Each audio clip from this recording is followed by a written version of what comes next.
اللہ کے نام سے شروع کرتا ہوں جو بڑا مہربان نہایت رحم والا ہے۔ اللہ پاک سے دعا ہے کہ آپ سدا پھولوں کی طرح مہکتے رہیں۔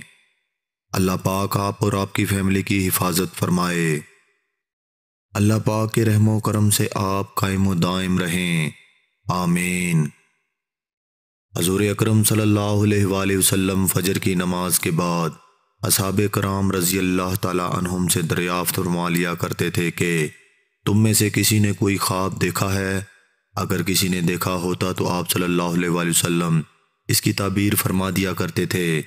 چنانچہ ایک مرتبہ جب آپ صلی اللہ علیہ وآلہ وسلم نے صحابہ رضی اللہ تعالی عنہم سے دریافت فرمایا اور کسی نے بھی خواب کا تذکرہ نہ کیا تو حضور اکرم صلی اللہ علیہ وآلہ وسلم نے ارشاد فرمایا کہ آج میں نے ایک خواب دیکھا ہے کہ دو آدمی میرے پاس آئے ہیں جو میرا ہاتھ پکڑ کر مجھ کو ایک مقدس سرزمین کی طرف لے چلے ہیں۔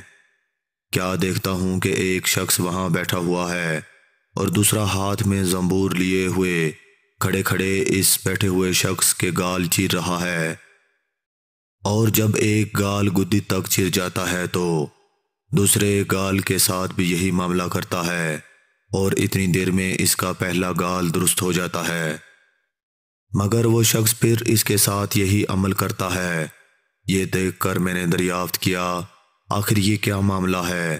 تو وہ دونوں کہنے لگے آگے چلیے۔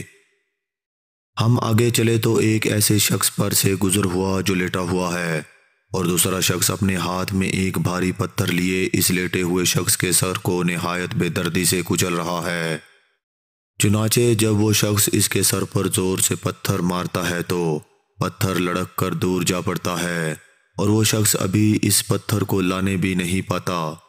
اس کا سر پھر درست ہو جاتا ہے اور پھر وہ اسی طرح اس کا سر پھوڑتا ہے۔ یہ ماجرا دیکھ کر میں نے دریافت کیا کہ یہ کیا قصہ ہے؟ تو وہ دونوں آدمی کہنے لگے آگے چلیے۔ جب آگے چل کر ہم ایسے غار پر پہنچے جو تنور کی طرح اندر سے کشادہ تھا اور اوپر سے تنگ، جس میں آگ دہک رہی تھی اور بہت سے مرد و عورت اس میں پڑے تھے۔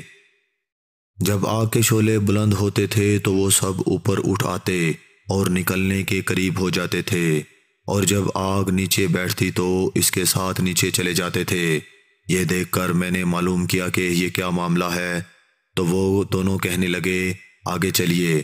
آگے چل کر ہم نے دیکھا کہ ایک خون کی نہر میں ایک شخص کھڑا ہے اور دوسرا شخص نہر کے کنارے پر کھڑا ہے جس کے سامنے بہت سے پتھر پڑے ہیں۔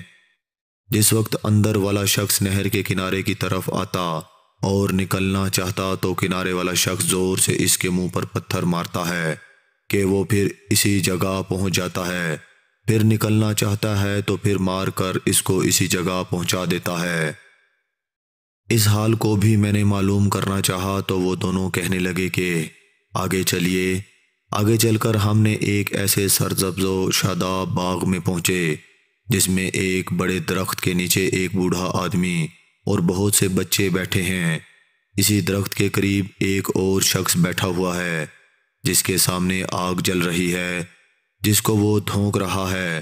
پھر وہ دونوں مجھ کو اس درخت پر چڑھا لے گئے جس کے درمیان میں ایک خوبصورت مکان تھا۔ وہ دونوں مجھے اس مکان میں لے گئے۔ اتنا عمدہ مکان میں نے کبھی نہیں دیکھا تھا، جس میں بہت سے بوڑھے جوان بچے موجود تھے۔ پھر باہر لا کر اس سے بھی اوپر لے گئے جہاں پہلے گھر سے بھی زیادہ عمدہ مکان تھا جس میں صرف بوڑھے اور جوان تھے۔ اب میں نے ان دونوں شخصوں سے کہا کہ تم رات تک مجھے لیے پھرے ہو، آخر ان اسرار کی حقیقت سے بھی مجھے آگاہ کرو۔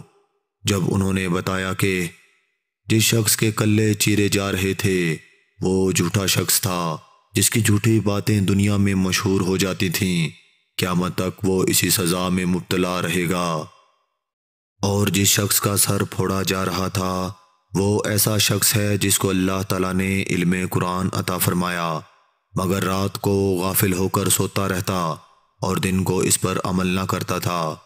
قیامت تک وہ اسی عذاب میں مبتلا رہے گا، اور آگ کے غار میں زناکار لوگ پڑے ہیں اور خون کی نہر میں سود خور ہیں۔ ہاں وہ بڑے میاں جو سرسبز درخت کے نیچے بیٹھے تھے وہ حضرت ابراہیم علیہ السلام ہیں، اور ان کے گرد لوگوں کی نابالغ اولاد، اور اسی درخت کے قریب جو آنکھ دھوکنے والا شخص آپ نے دیکھا وہ مالک دروغہ دوزخ ہے، اور درخت کے اوپر والا وہ پہلا گھر جس میں آپ داخل ہوئے تھے وہ عام مسلمان کا گھر ہے اور دوسرا شہیدوں کا ہے۔ ہم دونوں آدمیوں میں سے میں جبرائیل ہوں اور یہ میکائیل ہیں۔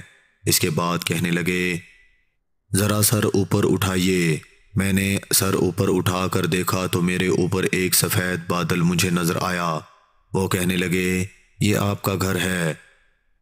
اس پر میں نے کہا مجھے چھوڑو، میں اپنے گھر میں داخل ہو جاؤں۔ اس پر انہوں نے کہا نہیں، ابھی آپ کی عمر پوری نہیں ہوئی، اگر پوری ہو چکی ہوتی تو ابھی چلے جاتے۔ حاصل، انبیاء علیہ السلام کا خواب بھی وہی ہوتا ہے۔ اس سچی حقائق سے جھوٹ بے عملی، یعنی قرآن پاک کا علم ہونے کے باوجود اس پر عمل نہ کرنا، نیز زناکار سود خور کی سزاؤں کا حال، نابالغوں، عام مسلمانوں اور شہداء کے درجات کا حال معلوم ہوا۔ اللہ تعالیٰ سب مسلمانوں کو ہر قسم کی برائیوں سے محفوظ رکھے اور نیک عمل کی توفیق عطا فرمائے، آمین ثم آمین۔ محترم عزیز دوستوں، میں امید کرتا ہوں یہ ویڈیو آپ دوستوں کو پسند آئی ہوگی۔ ویڈیو پسند آ جائے تو لائک اور شیئر ضرور کر دیجیے گا، اور آنے والی ویڈیو کے لیے ہمارے چینل کو سبسکرائب کر دیں، ساتھ میں موجود گھنٹی کے بٹن کو ضرور دبا دیں تاکہ ہماری ہر نئی آنے والی ویڈیو سب سے پہلے آپ تک پہنچ سکے۔ مجھے دیجیے اجازت، اللہ حافظ۔